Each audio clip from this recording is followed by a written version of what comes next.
take a seed, you plant it, you grow it, you dry it, you roll it, you smoke it, and it goes down smooth. Hey! Spanning the continent to bring you the truth about cannabis and marijuana law reform. I smoke pot and I like it a lot. The Russ Belville Show, the voice of the marijuana nation. Now, here's your host, Radical Russ Belville. Day tokers and tokettes and non-toking lovers of liberty. It is Friday, February 19th, 2021, and it's got to be 420 somewhere in the world. Welcome to the program from the sunny, well, it's not sunny. It's the snow-covered wasteland that is the state of Idaho, America's last absolute prohibition state, where we are fighting every attempt by the state legislature to blow up the state constitution to try to stop medical marijuana and other progressive initiatives. I was in the state capitol today in Boise. Got up at 5 in the morning to be able to get the suit pressed and get ready and make my way out there. And I did get the opportunity to testify today against Senate Bill 1110, just another one of the underhanded ways the Idaho legislature is trying to take away the petitioning rights of its citizens. That's going to be our deep dive today, is taking a look at initiative and referendum powers in the states, and particularly the state of Idaho, the ultimate power of the citizens to decide what the laws should be when the legislature won't obey the will of the people. Case in point, medical marijuana. We've got 75 or more % support for medical marijuana in the state of Idaho, and yet the legislature will not budge. And there's no way to get them to budge because Idaho, like some states, has what we call not only a trifecta. The trifecta means one party controls the House, the Senate, and the governor, right? So Idaho's Republican in all three. But it's also a supermajority trifecta. So there's no way that the minority Democrats can do anything in the Senate or the House to be able to affect legislation. So in a situation like that, when something comes up that the Republican Party won't support, like this medical marijuana initiative, like raising the minimum wage, like expanding Medicaid, they are not going to do anything about it in the legislature. So it's up to the people to have to do that. It is so transparently obvious that they are trying to take away this petitioning right.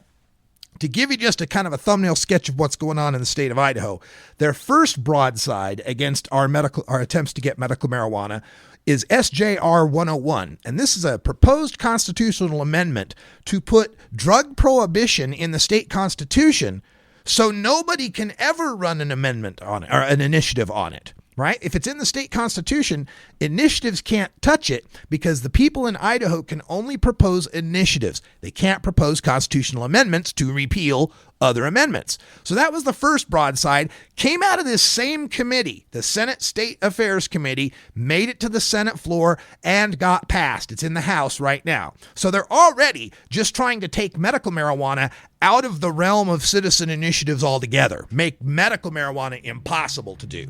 Then on top of that, this is the new bill, Senate Bill 1110. This is the one that we were fighting today in the committee. This is a bill that creates a greater signature gathering requirement after we've already started gathering signatures. They're trying to change the rules in the middle of the game. What it would do is increase the 6% threshold that we need to get from 18 out of 35 districts, and that was put there so that we have to collect, statewide. They want to increase that to all 35 districts, that if you don't get 6% of signatures from each and every one of the 35 legislative districts in the state of Idaho, then you can't get on the ballot. We'll tell you why. That's essentially veto power for small towns and rural districts. That's all coming up today in Behind the Headlines. And in the Radical Rant, I'm going to talk about the Idaho Farm Bureau guy who's also named Russ, who had some things to say in support of SB 1110 that were just flat out untrue. But first, let's get you caught up on the news of the week. This is your Cannabis Headline News, brought to you every weekday by Radical Russ Radio at radicalruss.com, your 24-hour source for marijuana music and cannabis conversations. Subscribe today for just $4.20 at patreon.com/radicalruss. With your Cannabis Headline News for the week ending Friday, February 19th, 2021, I'm Russ Belville. On Monday, activists with Kind Idaho launched the petition drive for the Idaho Medical Marijuana Act initiative for 2022. Jackie Winters, the chief petitioner of the act, needs to collect 64,946 signatures from registered Idaho voters by May 1, 2022, 6% of the registered voters from the last election, to place the initiative on the November 2022 ballot. Additionally, by law, those signatures must also meet a 6% threshold in 18 of Idaho's 35 legislative districts, though there is legislation pending that would increase that requirement to all 35 districts. The Idaho Medical Marijuana Act would create a medical marijuana program similar to most medical marijuana states, with dispensaries supplied by Idaho growers, in-state access to all forms of cannabis medicine for adults, children, and out-of-state cardholders without any criminal exposure, and limited home cultivation for patients who demonstrate a hardship need.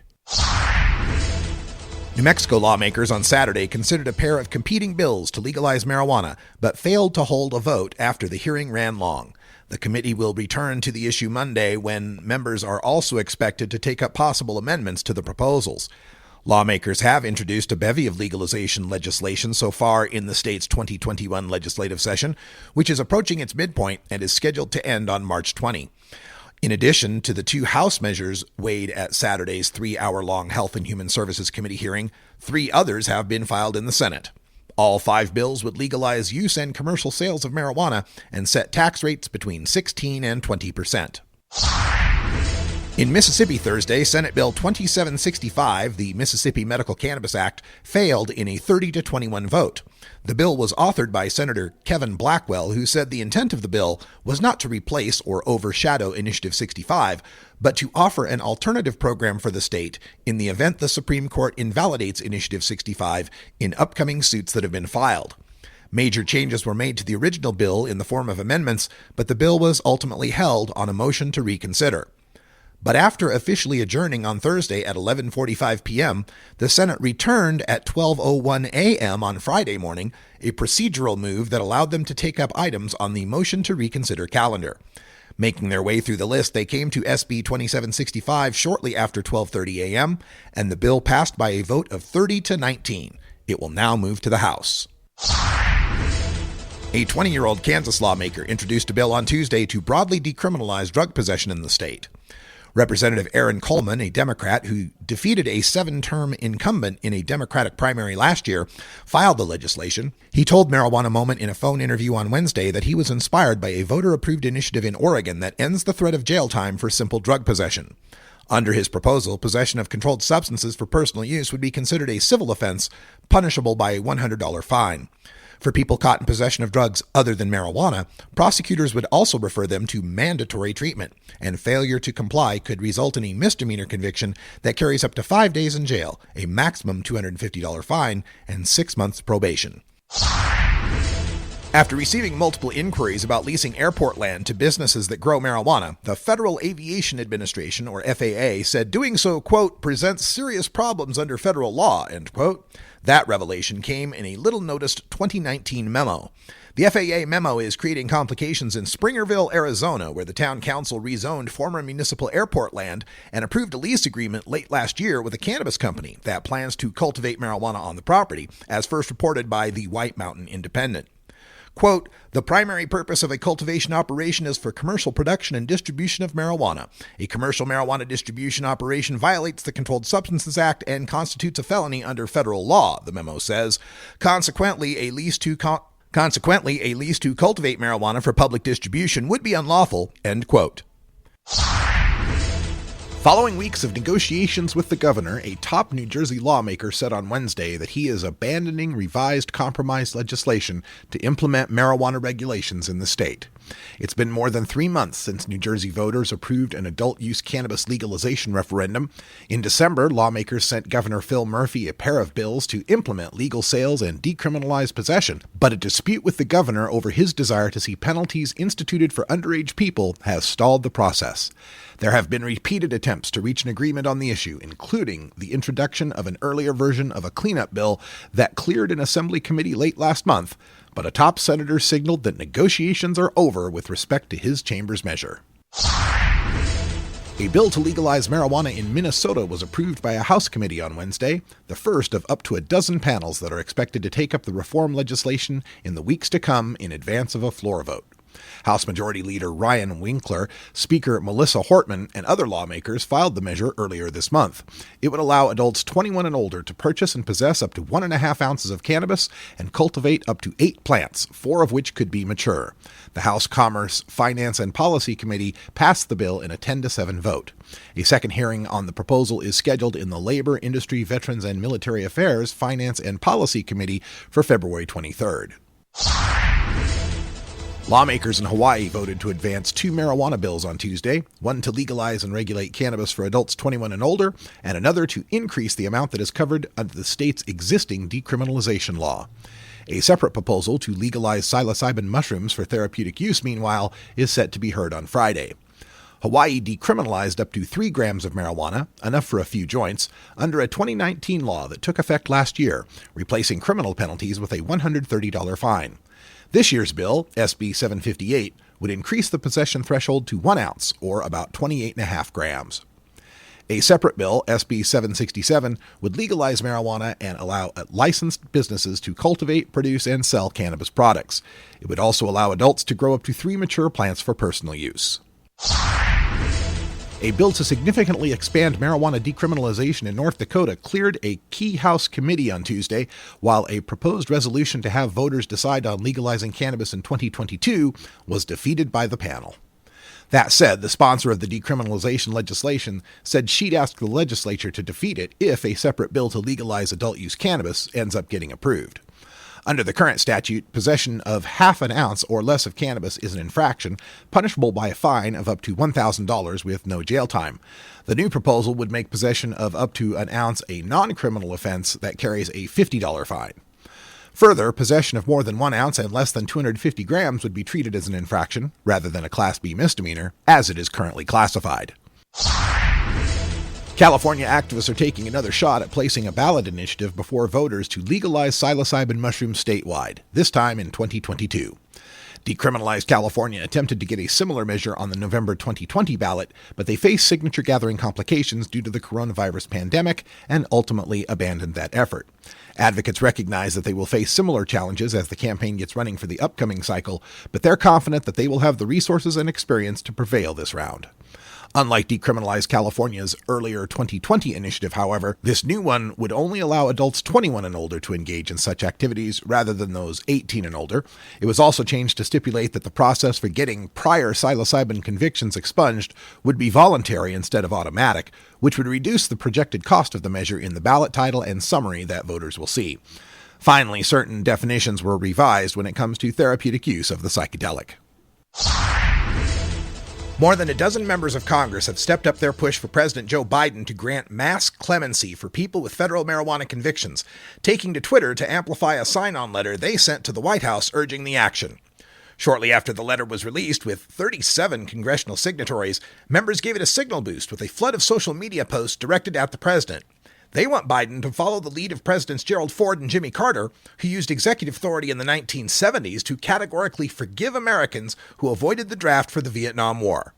In the letter, led by Congressional Cannabis Caucus co-chairs Representative Earl Blumenauer of Oregon and Barbara Lee of California, the lawmakers noted the expansion of the state legal marijuana legalization movement and last year's House vote in favor of a bill to end federal cannabis prohibition. Vermont lawmakers plan to introduce at least 2 bills this legislative session to decriminalize the possession of drugs, with one of those proposals expected early next week. State Representative Brian Cena told Marijuana Moment in an interview that his legislation, which he is planning to introduce on Tuesday, would remove penalties around an array of plant and fungi-based psychedelics, including psilocybin, mescaline, ibogaine, and DMT. Another forthcoming Vermont bill would decriminalize small amounts of all drugs, although details of that legislation aren't yet public. Representative Celine Colburn said at a press conference that an all-drug decriminalization bill is currently being drafted and will be introduced later this session. The average retail price for smokable recreational marijuana products in 4 western states continued to increase throughout the coronavirus pandemic, thanks to record demand. Retail flower prices in California, Colorado, Nevada, and Washington state collectively grew 17%, with the price of pre-rolls also increasing 15%. The retail data provided by Seattle-based cannabis analytics company Headset reflects the average item price for the past 90 days compared to the same period last year. The rise in prices is good news for cannabis retailers because wholesale flower prices continue to increase because of robust consumer demand. Colorado's wholesale flower price reached its highest level in 2016, with the average market rate per pound of flower jumping 31% from the beginning of October 2020 to the end of January of this year.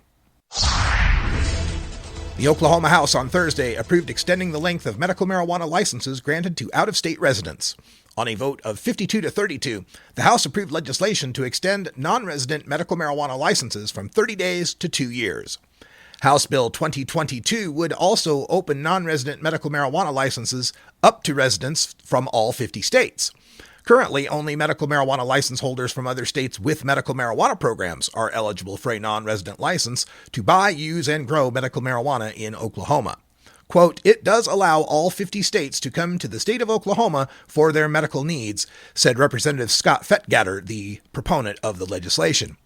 Medical marijuana licenses for Oklahoma residents last for 2 years, so HB 2022 would change non-resident licenses to match up.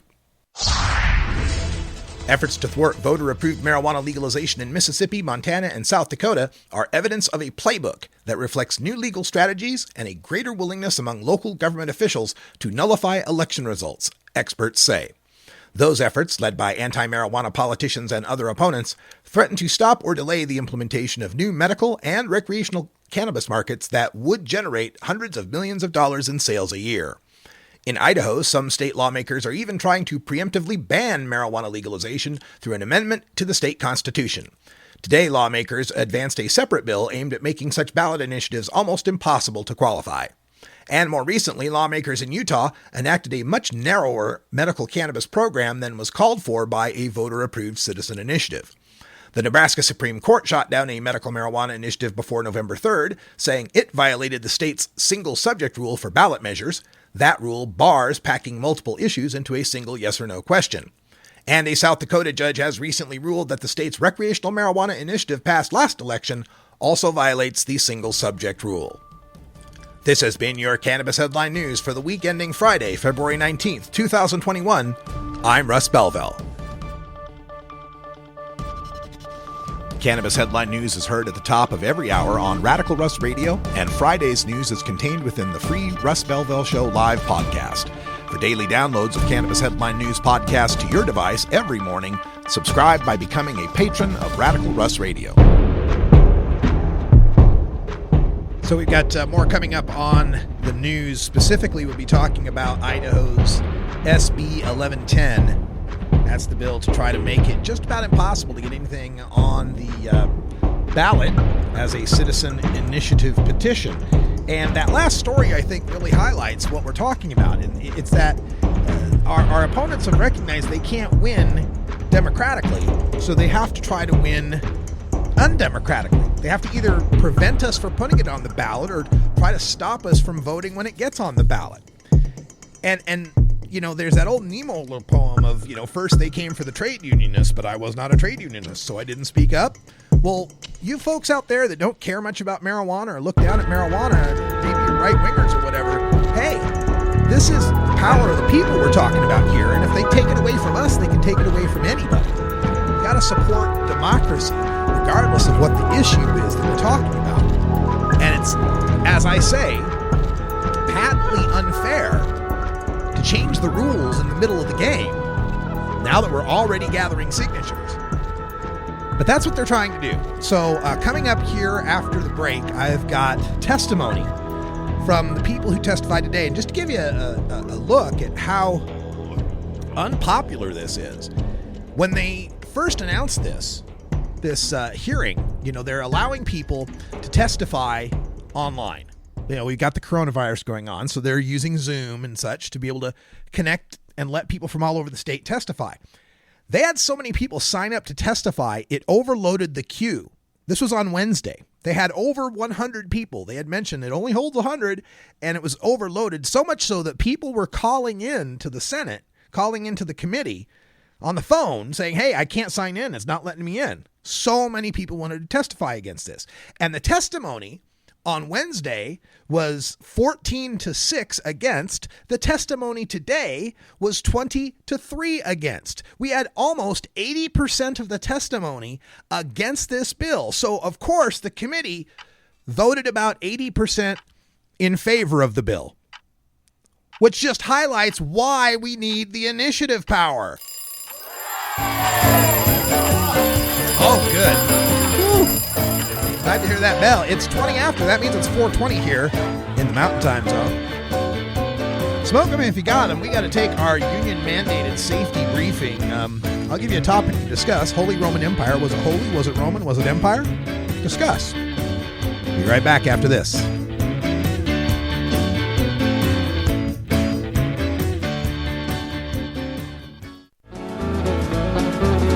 Almost busted in Laredo, but for reasons that I'd rather not disclose.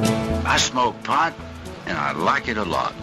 Hi, this is Willie Nelson. I learned a long time ago that marijuana is a lot safer to use than alcohol. There's absolutely nothing wrong with the responsible use of marijuana by adults. It's time we stopped arresting and started respecting responsible marijuana smokers in America. And to learn what you can do to help, please contact NORML at www.norml.org or call toll-free at 888-67-NORMAL. The show was long and we were just sitting there, and we'd come to play and not just for the ride. And now, a brief glimpse into the future. No way, Grandpa. You're a liar. You better watch your tone, Squirt. No, I'm not lying. Back when I was your age, policemen would come and dig this up. The community garden? Why, Grandpa? Because those flowers there were illegal. How can flowers be illegal? Anything can be illegal if enough people say so. Aren't those the flowers you and Grandma grow for medicine? That's right. Do you remember the name? Cannabis. Good job. But back then, they called it marijuana.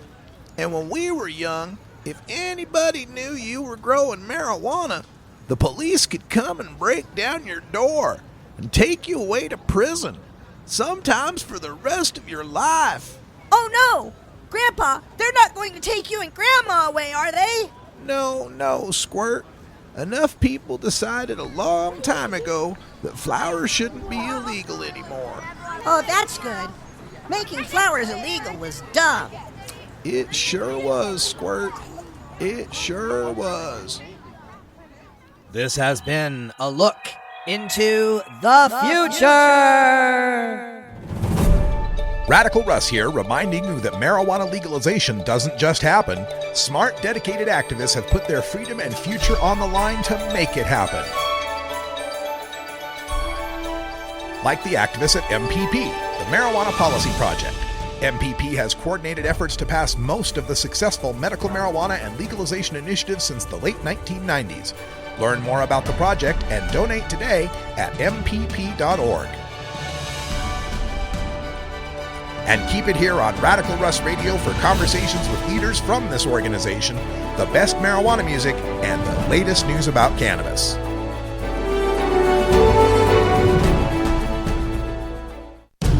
The world of cannabis is evolving at a frenetic pace. The Russ Belville Show gets behind the headlines to take a deeper look at breaking news in our Cannabis Focus. Well, today we're focusing on Senate Bill 1110 in the state of Idaho that was passed on a 7-2 party line vote this morning out of the Senate State Affairs Committee. The bill had so much response that it took 2 days worth of testimony. We heard from 43 people testifying, if you don't also count Senator Vick, who testified for it, because it's his bill. So 44 if you count Senator Vick. If you count Senator Vick, the count would be 34 against and 10 in favor. And despite that, and despite hearing from Idahoans from all over the state, they were taking testimony via online, via Zoom or something like that, And, people were calling in from North Idaho, from Post Falls, from Valley County, southeast, like Bear Lake area, Lava Hot Springs, Cambridge, Grangeville, Sandpoint. Like, from all over the state were calling on this bill, mostly opposed. About 4-1 opposition. And today, the opposition was 20-3, or 20-4 if you count Senator Vick. So I'm going to play some of the testimony today from today's hearing. Everybody only gets 2 minutes to testify. So just to catch up on what they're testifying about. In the state of Idaho, we're one of the states that has the initiative power. Citizens can put initiatives on the ballot. There's only 26 of the states that have this in varying degrees. Only 24 where you actually have the initiative power. The other couple are like veto referendums and such. So there's only half the states that even have this power of putting a law on the ballot for the people to vote on, an initiative.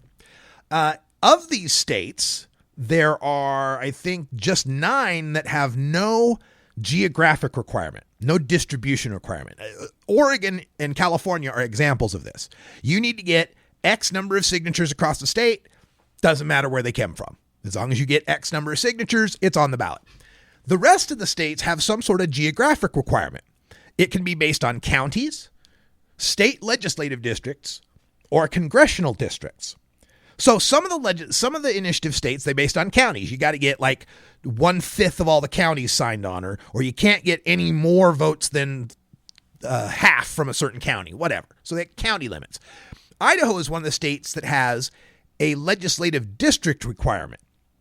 The district requirement is there.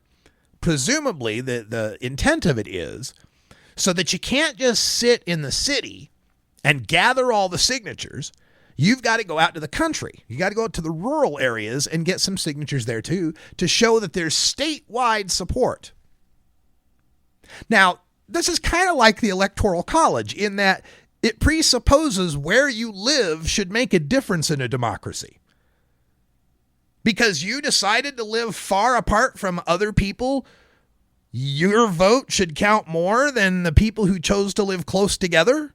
That's not how democracy works. It's one man, one vote, and whoever gets the most votes wins, right? Well, not to these people. Not to these people. They think it's wrong. In fact, the Senator Vick, who was standing up for this, brought in a map. And on this map, he showed all 44 Idaho counties and showed how you could collect signatures in just 4 of the 44 counties and have enough of the districts necessary to collect all the signatures. And he thinks that's unfair because the 4 counties are Ada and Canyon County, which is the Boise Metroplex, Bonneville County, which is the Pocatello or Idaho Falls Pocatello area, or I think it's Idaho Falls Metroplex. And then you got Kootenai County, which is Coeur d'Alene up in the north and its metro areas. And that would be enough signatures. But again, so what? So Idahoans choose to live in cities. And that's where more of them are. And they decide to put something on the ballot. Why should that matter? But regardless, some people think it should matter. So we've got this legislative district requirement. Now, we used to have a county-based requirement. They did a county-based requirement in the late 90s, and then the court found it unconstitutional. Ninth Circuit Supreme Court agreed, or Circuit Court of Appeals agreed that it was unconstitutional because the problem is counties are different size. So if you got to get 6% from a big county and you got to get 6% from a small county, well, it's a lot easier to get the 6% from a small county because that's a smaller number. So therefore, those counties' voters are, in a sense, bigger votes. They weigh more. Okay? Because every one I get in that county brings me so much closer to the goal than every one I get in the big county where it's a smaller step toward the goal. So they were declared unconstitutional because under the 14th Amendment, we got this little concept called one person, one vote. You know, everybody's vote weighs the same. You can't weigh someone's vote more just because they live far apart from other people. So Idaho and Nevada and Utah and a bunch of other states that, well, I think Utah's is still county-based. No, it's district-based. Yeah, that's right. So a bunch of these states got together after the county thing was declared unconstitutional, and they changed it to make it legislative district. Now, the idea there being with a legislative district, they're all roughly the same population. Even if one of them is 8 square miles in a city and another one of them is 16,000 square miles in the country, They still have the same number of people in them, so it's fair that way, supposedly. Of course, you and I understand that getting the votes in the cities, signatures in the city is a whole lot easier when everyone lives next door to each other and you can just walk from place to place, versus the country where you got to have an ATV to get to some of these people. And that costs money and gas and time and effort. So again, you're weighing votes differently. But so far, this standard in Idaho, where you have 18 out of 35 legislative districts, that's more than half of the legislative districts, at least the way it is now, when you're collecting signatures, there's a statewide goal of 6%, and then there's the 18 district goal of 6%.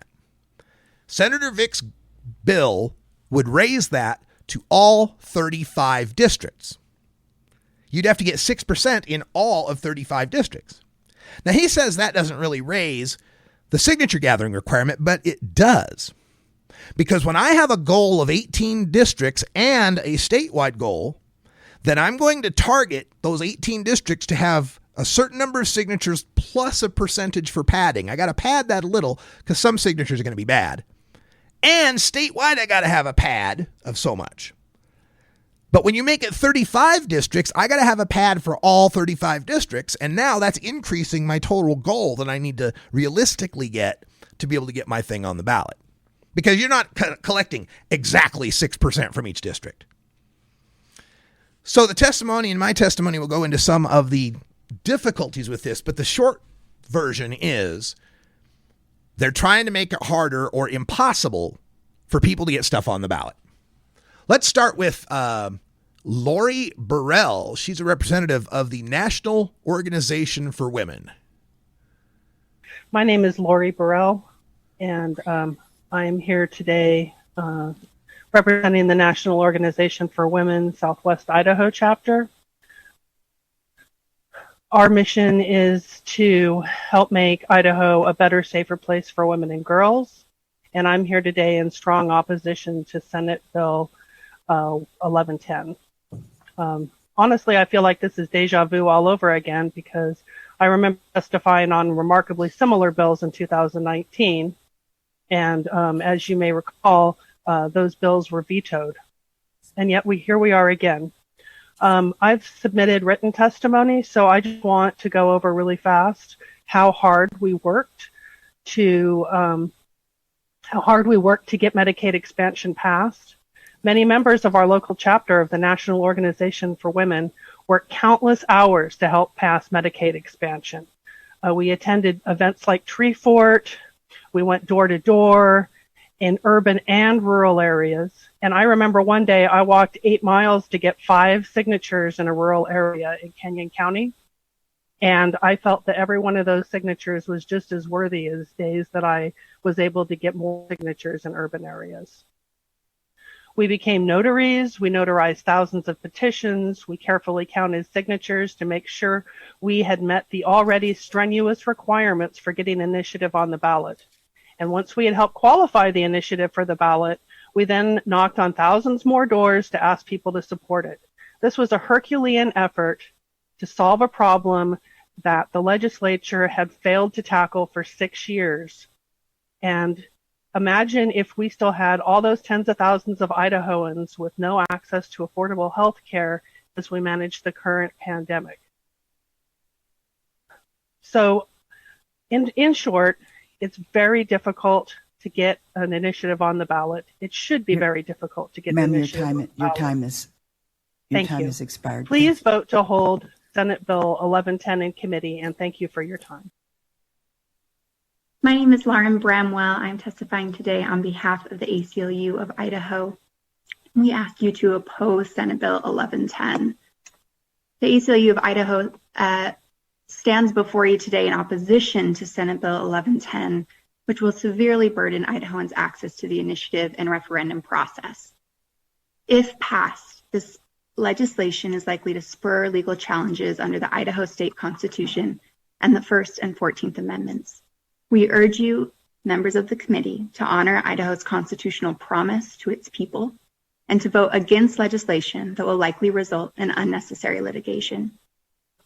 First, Idahoans' constitutional right to initiate legislation is impeded by Senate Bill 1110. Direct democracy is at the heart of Idaho's values. Article 1, Section 2 of the Idaho Constitution provides that all political power inherent in the people. Government is instituted for their equal protection and benefit, and they have the right to alter, reform, or abolish the same whenever they may deem it necessary. Article 3, Section 1 of the Idaho State Constitution further provides that the people reserve to themselves the power to propose laws and to enact the same at the polls, independent of the legislature.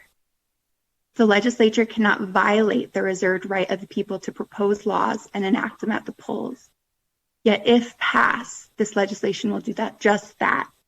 It will significantly inhibit the ability of proponents to place initiatives on the ballot. This legislation would require campaigns to acquire signatures in 17 additional districts and obtain nearly double the number of required signatures. This is unnecessary. Idaho's ballot initiative process is already onerous, as demonstrated by the few initiatives that have ultimately made it to the ballot since the 1930s. And I yield for questions, Madam Chair. This is Luke Mayville, co-founder of Reclaim Idaho and volunteer leader. Thank you, Madam Chair and members of the committee. We've heard a lot from legislators this session about the need to power away from the executive branch and to give more power to the legislative branch. But somehow, some of the very same legislators who are so anxious to protect their own power are not willing to protect the constitutional powers of the people. Our state constitution does not say that all political power is inherent in the executive branch, and it does not say that all political power is inherent in the legislative branch. Our constitution says, and I quote, that all political power is inherent in the people. Now, here in Idaho, for over a century, the people have had a constitutional right to initiate laws. Senate Bill 1110 would restrict that right dramatically. Of the 26 states with citizen initiatives, no other state requires high signature thresholds from all state legislative districts. If Senator Vick and other legislators want to make such a sweeping change to our Constitution, they should be willing to propose a constitutional amendment and put their proposal up for a public vote. If we're going to discuss such a significant change to our Constitution, that discussion should not be limited to just 2 early morning committee hearings held on weekdays. It should take place at community gatherings and public debates and at town hall events in every community across this state. So yes, we've heard a lot of talk among legislators this session about the need to protect the power of the legislative branch, but what about the power of the people? What about the constitutional rights of the citizens? I urge you, committee, to show some respect for the citizens of this state and reject this proposal. Thank you. Thank you.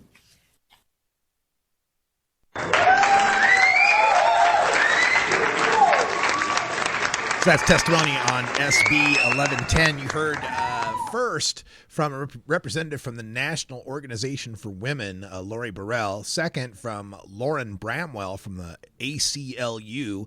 And that was Luke Mayville from Reclaim Idaho. They were all involved in various petition drives, including Reclaim Idaho's that got cut short due to the coronavirus, just like we did for medical marijuana last year. And the points made there are pretty important. We are talking about a constitutional right here and doubling what it would take. And doesn't now have to correct the ACLU representative. It doesn't double the number of signatures. It just doubles the amount of districts you have to get them in. And that in and of itself makes it more onerous on our petitioning rights. If anybody can testify to how hard it is for the average citizen without big money backing to try to put something on the ballot, it's those of us who worked on the medical marijuana initiative, all us volunteers. We didn't have any big money backing last year, and we got 40,000 signatures. Now that took working fairs, working every weekend at the Boise farmers markets, various farmers markets around the state, putting together a good team of volunteers who did the same all across the state, doing a tour across the state. Took every effort we had to try to do this, and still only got 40,000 signatures. If you're worried about big money putting stuff on the ballot, make it easier to get stuff on the ballot, not harder. All you're doing is guaranteeing the average Idahoan will never be able to get anything on the ballot. We'll have to rely on big money out-of-state interests. Talk about your unintended consequences when we return. In the Radical Rant, we're continuing to drill down on this SB 1110. I'll give you my testimony recorded there, my little 2-minute spiel. And then we'll hear from another Russ Hendricks from the Idaho Farm Bureau, who testified in favor of SB 1110 with some slick talk and a couple of falsehoods that I got to call out. We're right back after these messages.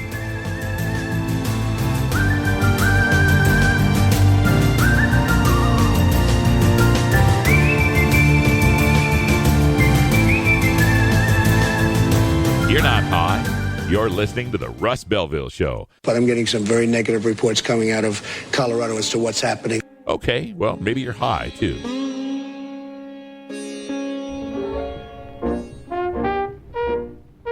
Hey, all you hep cats and dames, I'm Radical Russ, host of the Viper Hour here on Radical Russ Radio. My salute to the earliest music to celebrate marijuana smoking.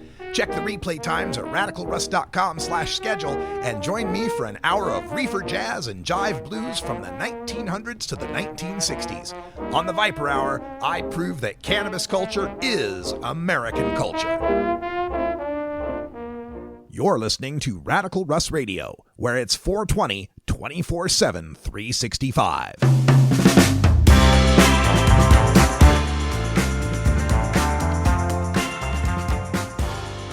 Hi, I'm Radical Russ Belville, the sole producer of this 24-hour marijuana music and cannabis conversation stream I call Radical Russ Radio. As part of my mission to educate and entertain people about the need to end adult marijuana prohibition, I produce the Russ Belville Show podcast every week, available absolutely free wherever you get your podcasts.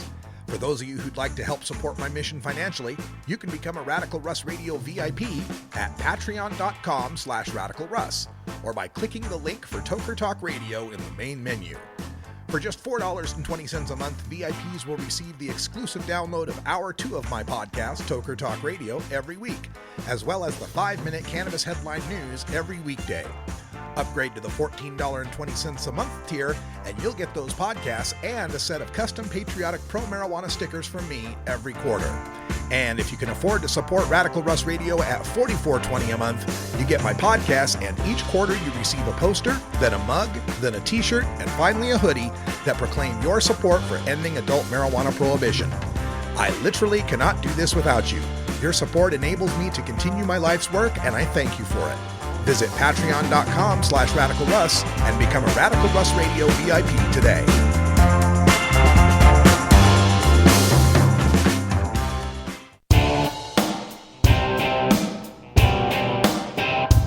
We must wage what I have called total war against public enemy number one. I support a change in law to end federal criminal penalties for possession of up to 1 ounce of marijuana.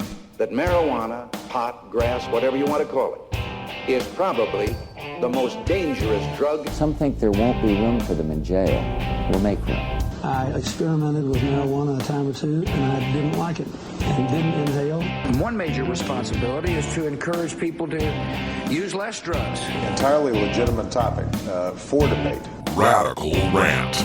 Today in the Radical Rant, we're talking about Idaho's Senate Bill 1110, a bill that would make it much harder, if not impossible, to put a initiative on the ballot in the state of Idaho. And they're trying to change the rules, even though we've already started gathering signatures for the Idaho Medical Marijuana Act. So they're trying to change the rules in the middle of the game because they're losing the game. Now, I was there at the Senate State Affairs Committee hearing representing the Idaho Citizens Coalition. It's still hard for me to say that. Idaho Citizens Coalition. And this was my testimony this morning. Good morning, Madam Chair and esteemed senators. My name is Russ Belville. I represent the Idaho Citizens Coalition and 200,000 Idahoans who use marijuana. I am a native of Idaho, as are my parents, and 5 generations of my family have called Idaho home. Let's be honest about why we're here today. In 1996, California passed the first medical marijuana law. The next year, this body created a county signature requirement. In 2012, Washington and Colorado passed the first recreational marijuana law. The next year, this body created the district signature requirement. In 2018, Utah passed a medical marijuana law and Idaho expanded Medicaid. The next year, this body tried to increase the signature requirement. And finally, last year, our group collected 40,000 signatures for medical marijuana before the coronavirus hit. So here we are again with this body trying to make it even harder to get initiatives on the ballot. I have a feeling that if it was conservative initiatives being proposed for the ballot instead of pro-medical marijuana and raising the minimum wage, we wouldn't be here at all. This has nothing to do with rural voices. Every rural signature counts as much to our statewide goal as every urban one. It doesn't make it any easier for rural-focused initiatives to pass. They have to collect the signatures where the people are, in the cities, just like we do. No, this is about giving rural districts veto power. As we've seen in Utah, a vast majority can get something on the ballot only to have big money come in and focus a take my signature off the initiative campaign in one district to effectively veto any measure. County-based requirements were declared unconstitutional in Illinois, Idaho, Utah, Nevada, Montana, and Nebraska as a violation of one voter, one vote, because different-sized counties make different-sized votes. But as Senator Stennett so rightly noted, registered voter pools in districts are different size too. According to the Secretary of State, we need to collect 1,309 signatures in the smallest district, but 3,009 signatures in the largest district. That's a 2.25 times difference in the size of those votes. So how is that not also unconstitutional? We're already collecting signatures under the current rules. Changing them in the middle of the game is patently unfair. Best to let sleeping dogs lie, senators. 18 districts haven't been challenged in federal court. 35 districts will be. Thank you for your time, and I'll sit for any questions. Spoiler alert, there were no questions. I don't think they wanted to keep me on the stand any longer than necessary. So that was my testimony this morning on that Senate Bill 1110. And it was interesting because I was followed by another lady who opposed it. And then Senator Vic closed with his closing remarks. The last guy who got to testify was also named Russ.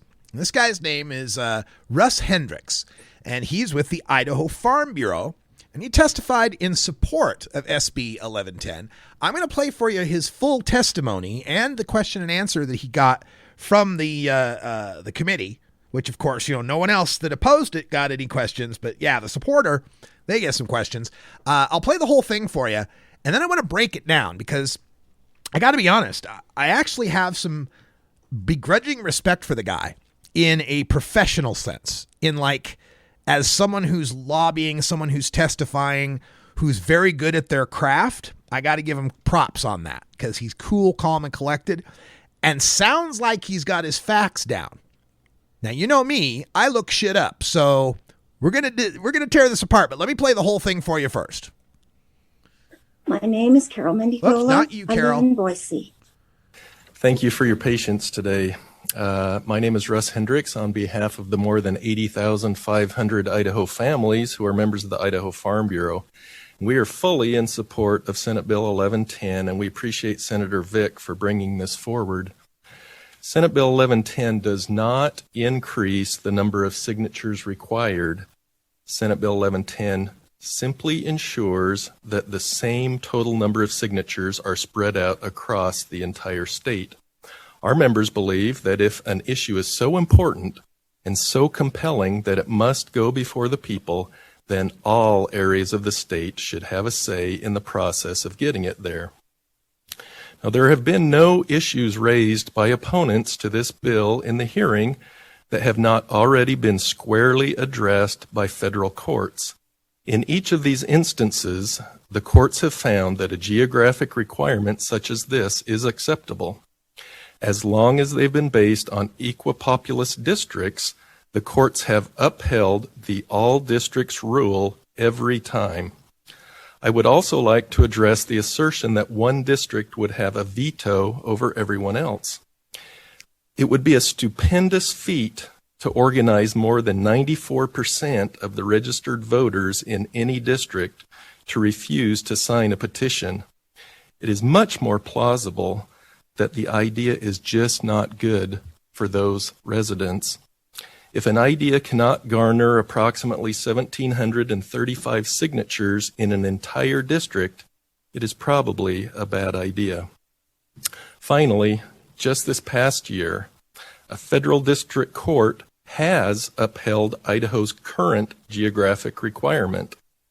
That removes the concern that if we amend our current system, a judge could strike down what we already have.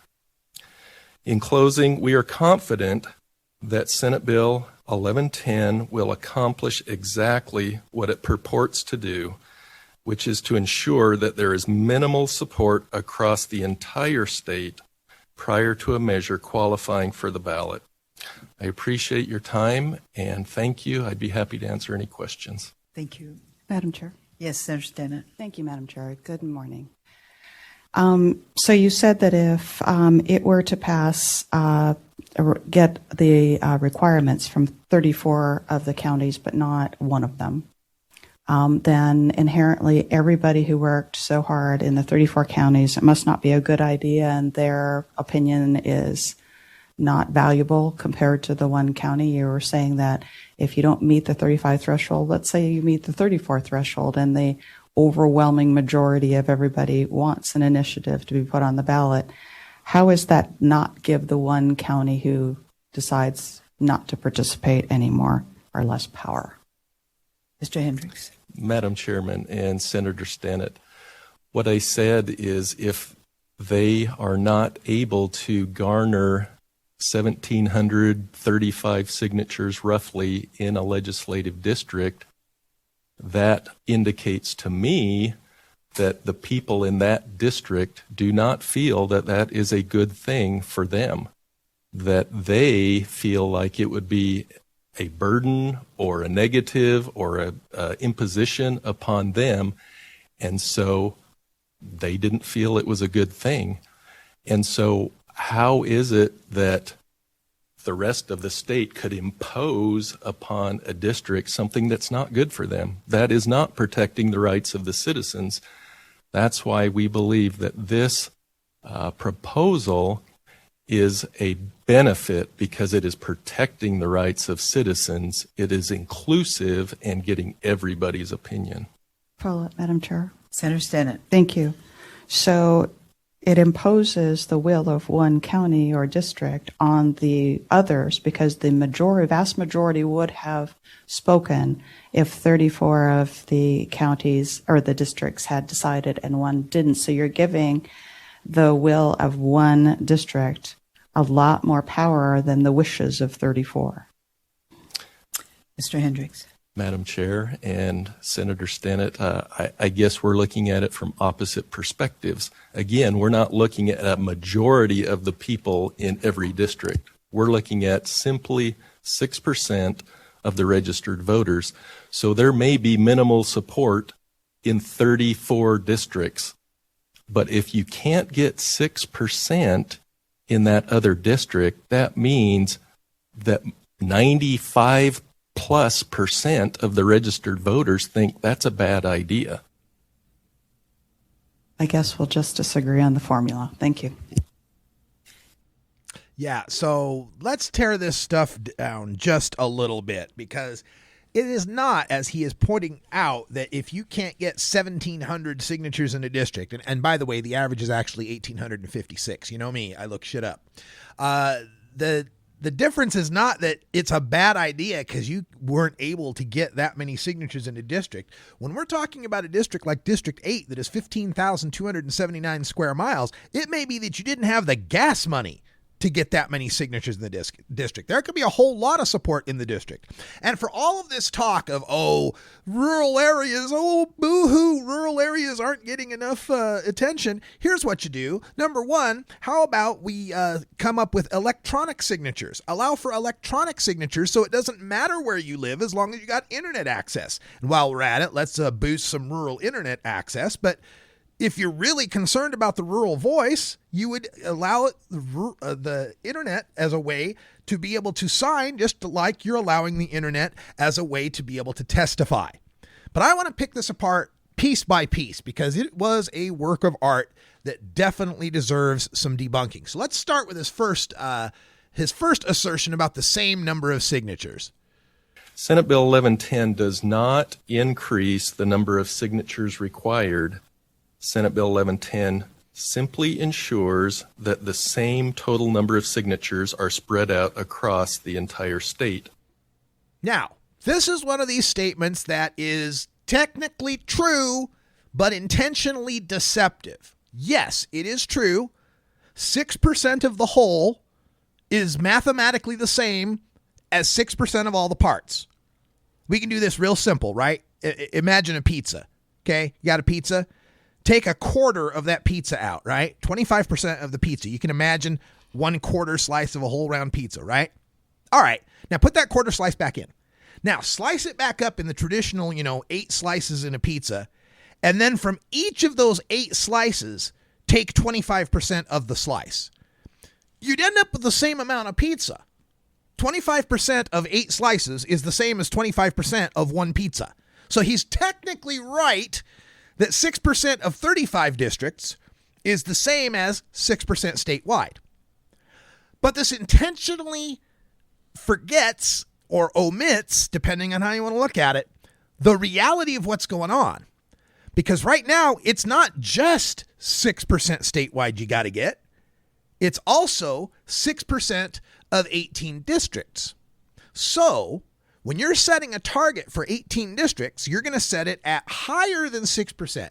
Generally, when you're doing your signature gathering campaigns, you want to get double what you need so that you got this padding. Because a lot of people say they're registered voters, but they're not really registered, or their address changed, or they can't read their signature. And so signatures get disqualified. You hope to get a signature validity rate of 75%, 60% is kind of industry average or whatever. So if you double your number of signatures, then you're going to have, a good chance that they're going to survive, right?